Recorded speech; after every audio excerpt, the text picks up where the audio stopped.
आज जिस पिज्जा का ऑर्डर हम बड़े स्टाइल से ताव में देते हैं, जिसे हम बड़े चाव से खाते हैं, आपको पता है पिज्जा दरअसल उनकी खुराक हुआ करता था जिन्हें ठीक से 2 वक्त की रोटी भी नसीब नहीं हुआ करती थी। एक लंबा सफर तय किया इस पिज्जा ने आपकी और हमारी जुबान को अपने प्रेम जाल में फंसाने के लिए। नमस्ते, मेरा नाम है अभिषेक। स्वागत है आप सभी का इस वीडियो के उस सफर पे जहां इतिहास के गर्त से निकाल लाते हैं वो कहानियां जिनमें इन्वेंशन है, मोटिवेशन है, मेहनत, मशक्कत और मजेदार सी जर्नी स्टोरी है। स्वागत है आप सभी का इतिहास कुछ खास में। देखिए, अगर मॉडर्न पिज्जा की बात करें तो इसकी शुरुआत इटली से हुई, लेकिन असल में पिज्जा करीब 2500 साल पहले की डिश मानी जाती है। 18वीं सदी में इटली के नेपल्स नामक शहर में पिज्जा बनाया गया था और शुरू में ये उन गरीब लोगों के लिए बनाया गया था जो महंगा खाना अफोर्ड नहीं कर सकते थे। नेपल्स नामक शहर में आसपास के लोग जो हैं, शहर जो गांव ग्रामीण क्षेत्र के लोग थे, वो रोजगार की तलाश में आते थे। अब ऐसे में इन्हें सस्ता खाना चाहिए था जिससे इनका पेट भी भर जाए और पैसे भी खर्च कम हो। ऐसे में सड़क के किनारे फास्ट फूड बेचने वाले ही इनका सबसे बड़ा सहारा थे। शुरू में फ्लैट ब्रेड पर सब्जियों और मीट की टॉपिंग्स रखकर इन्हें बेचा जाता था। ज्यादातर मजदूर काम पर जाने से पहले ब्रेकफास्ट के रूप में फ्लैट ब्रेड पर लगी सब्जी और मीट की टॉपिंग्स खाकर निकल जाते थे। इस समय यह खाना इन्हें बहुत सस्ते में मिलता था। जो सबसे सस्ती टॉपिंग होती थी उसमें मीट होता था, नमक, लहसुन, इन सब का प्रयोग होता था। दूसरी तरफ एक और टॉपिंग्स थी जिसमें कुछ दूध से बने चीज वगैरह, फिश, काले मिर्च, ये चीजें डाली जाती थी जो थोड़ी सी महंगी होती थी।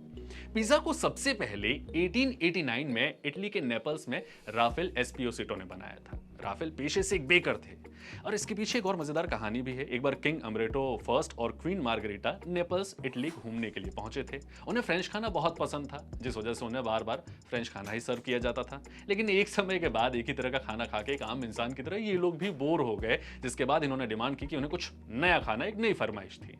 तब राफेल को बुलाया गया। राफेल ने किंग और क्वीन के लिए इटालियन फ्लैग के रंगों में पिज्जा बनाया। इसमें उन्होंने लाल रंग के लिए टमाटर का उपयोग किया, सफेद रंग के लिए मोज़रेला चीज और हरे रंग के लिए तुलसी का इस्तेमाल किया। महारानी मार्गरीटा को पिज्जा बहुत ही ज्यादा पसंद आ गया। तभी से महारानी मार्गरीटा के सम्मान में इस पिज्जा का नाम पिज्जा मार्गरीटा रख दिया गया। यह आज भी दुनिया भर में कितना फेमस है, इस बात के गवाह आप और हम दोनों हैं। 19वीं सदी में अमेरिका में इटली के लोगों की तादाद बहुत ज्यादा बढ़ने लगी थी। इस दरमियान ये अपने साथ पिज्जा बनाने की रेसिपी भी लेकर अमेरिका चले आए। लॉम्बार्डी नाम का एक रेस्टोरेंट न्यूयॉर्क सिटी में शुरू हुआ। ये पिज्जा की दुकान हुआ करती थी। लोकल लोगों के स्वाद को ध्यान में रखते हुए धीरे धीरे इस पिज्जा में बहुत सारे बदलाव हुए। छोटे बड़े शहरों में ये फैल गया। पिज्जा को ड्राई होने से बचाने के लिए भी नई तकनीक अपनाई गई। टमाटर की स्लाइस की जगह टमाटर के पेस्ट का प्रयोग किया गया। साल 1960 के लगभग टॉम और जेम्स नाम के 2 भाइयों ने डोमिनिक्स नाम से चली आ रही एक पिज्जा की चेन को खरीद लिया। इस चेन का विस्तार करने के लिए उन्होंने घर घर जाकर पिज्जा सप्लाई करना शुरू किया। देखते ही देखते अमेरिका में डोमिनिक्स बहुत ज्यादा फेमस हो गया। साल 1965 में डोमिनिक्स का नाम बदलकर डोमिनोज कर दिया गया। उस समय डोमिनोज के मात्र 3 स्टोर हुआ करते थे और यही वजह है कि डोमिनोज लोगों में आज भी हमें 3 डॉट ही देखने को मिलते हैं। दिखाना भी आपको। अमेरिका से शुरू हुआ डोमिनोज धीरे धीरे विश्व भर में फैल गया। मार्गरेटा पिज्जा सबसे ज्यादा लोकप्रिय हुआ, लेकिन उसके बाद मरीनारा नाम का पिज्जा भी बहुत फेमस हुआ।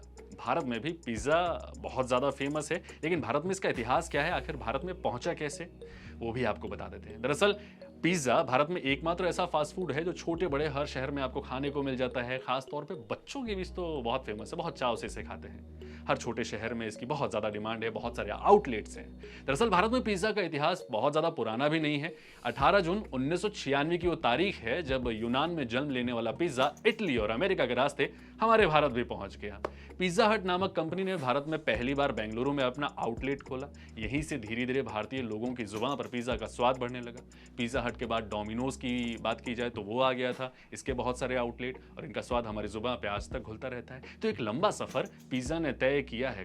कहाँ तो किसी गरीब या किसी जरूरतमंद के खाने की एक मजबूर डिश हुआ करती थी और आज बड़े चाव से, बड़े स्टाइल से, कहीं ना कहीं स्टाइल सिंबल भी बन गया है। तो ये था इतिहास कुछ खास में पिज्जा का इतिहास। एक नए इतिहास के साथ लौटेंगे जिसमें कुछ इन्वेंशन की कहानी होगी, एक मजेदार सी जर्नी स्टोरी भी होगी उसके अंदर।